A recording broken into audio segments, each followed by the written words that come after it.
The debut is going to be in stores on May 23rd. And of course, Maynard, it's great to see you too.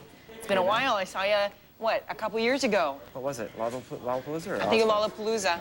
with Tool. Right. That was amazing. And thank you very much for bringing me, you brought me this toy from this is an American import. And this is what it does. It's like a fart maker. Smuggled. It's a this will come in handy. Flatulence is very funny. Flatulence is scatology is always fun. Can't go wrong. So, okay, we go from 2 years ago to the fart thing to now this perfect circle. What was the genesis of the group?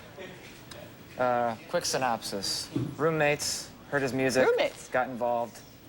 Record. Roommates in Los Angeles. Yeah. 8 years. You guys have known each other for a while now, hey?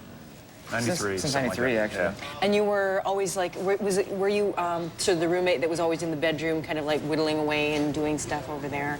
Or He's more the, you know, he's a guitar tech working on his own music, kind of waiting for his moment. Yeah. And that happened with you? Yeah. So you had been working with 9 Inch Nails, a number of groups. Yeah. And I was working with Fishbone when I met him. Tool was opening for him, and that's how we met. And then I was in the studio with them in '96. He heard some of the stuff I was working on when I had my studio in their studio and liked it, wanted to sing on it, and there's the birth of the idea, at least. Well, so is this material spanning from a long period of time? Yeah. Do you feel like it sort of is reflective of a huge period, or how were you able to make it cohesive? Because it doesn't sound like one particular album. Yeah, it's a pretty eclectic mix of songs throughout the years, but they seem to, you know, fit together in the end, and the real final touches have been put on the past year or so. So that's why, you know, try to make the sound come together and have continuity in some kind of way. What are you guys trying to create here? Like, how is this?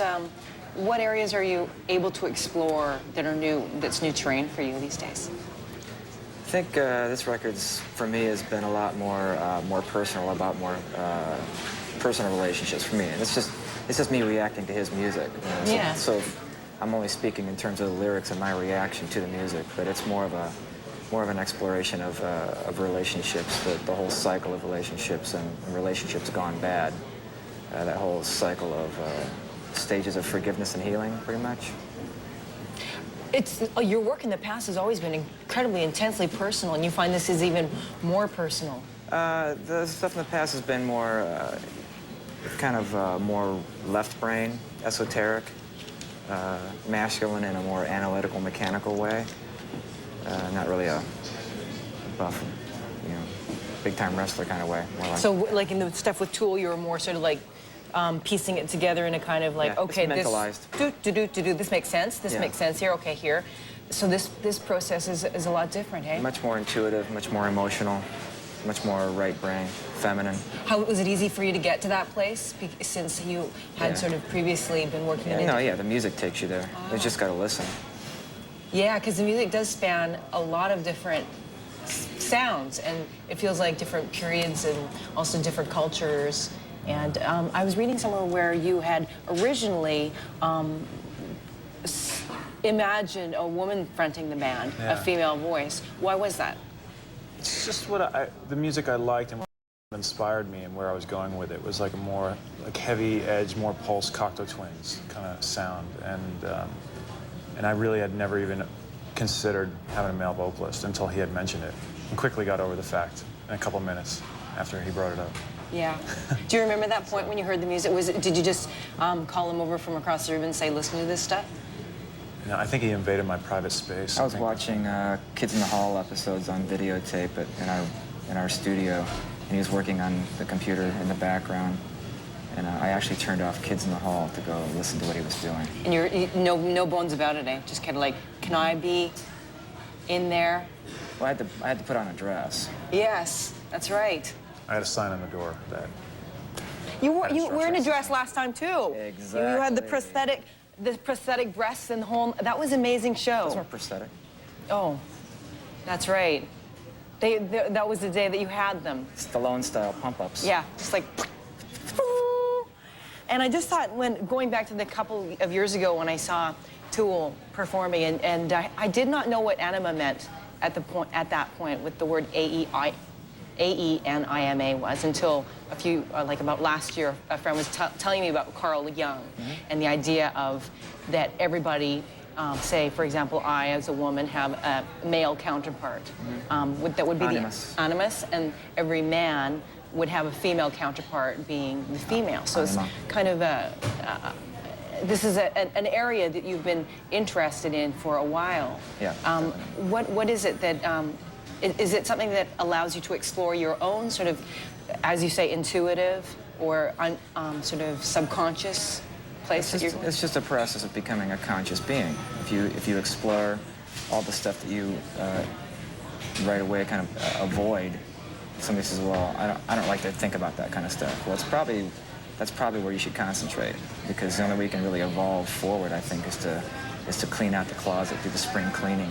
Was there a point in your life that you felt like, as men, that you had to sort of squelch that kind of part of you, that it was more of sort of what has been regarded as, you know, feminine things? I really don't even think of them as feminine traits. They're almost like human traits, but we've given them the word feminine traits. But was there a point in the past where you felt like, because you're playing music that's still in the hard rock genre, but was there a point that you had to sort of open up and kind of allow yourself to feel those vulnerable things that are often equated to a more feminine energy? For me, I mean, I was raised by 4 sisters, you know, so it's always been there in some kind of way. There's never been, and, you know, then I had 3 best friends who were like my older brothers that kind of raised me as well, so I've had this good balance, but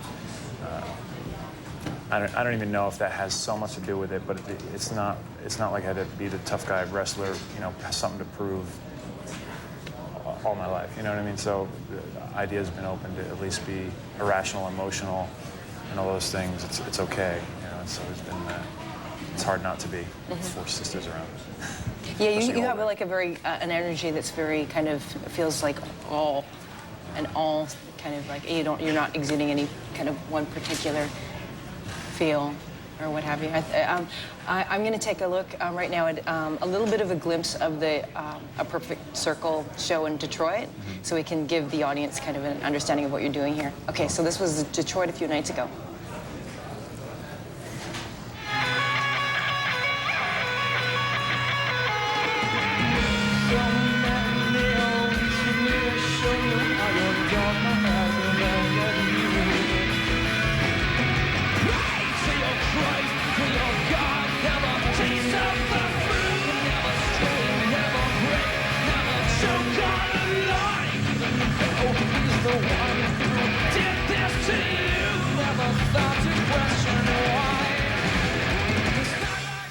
Perfect Circle in Detroit. Okay, so what does it feel like when you're performing up there with the group?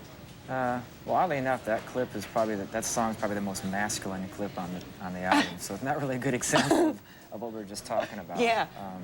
That would be probably the most aggressive portion of that whole forgiveness and healing process. That would be like the bitter blame end of the process, you know. Then, of course, getting into the more cynical area, and then the forgiveness, and then the healing. And that would be the beginning, so to speak. So that would have been in the conflict. That's the conflict. That's the conflict. That's the bitter end. That's the blame and the bitterness. Do you feel like this is a reflection of your lives, how you've been able to incorporate sort of a conflict resolution to your own relationships, or is this an ideal that you're trying to put? It's just an exploration. There's it's not, you know, we're certainly no psychologists, or I'm not really an authority. I'm just exploring. You know, we're doing what we can do to figure it out, like everybody else. It sounds like it's an interesting experience to go see you. So you're going to be performing with 9 Inch Nails tomorrow night in Toronto, as well as performing in Montreal, and hitting Vancouver on the 13th of June. So thank you very much for coming in. We're coming back to Canada, too. Yeah, when? In August. Yeah. What about Tool Stuff? What's happening there? Someday. Yeah. Not my fault. Yeah. So you keep busy and learn new stuff. Cool. Okay. Well, thanks very much, Billy and Maynard, for coming in. Thank you. We're going to take a look at. You don't have a video yet, but you. Just say goodbye. Okay. No video, but waiting for it because it's by the director from the Fight Club. So looking forward to that. Thanks again, guys.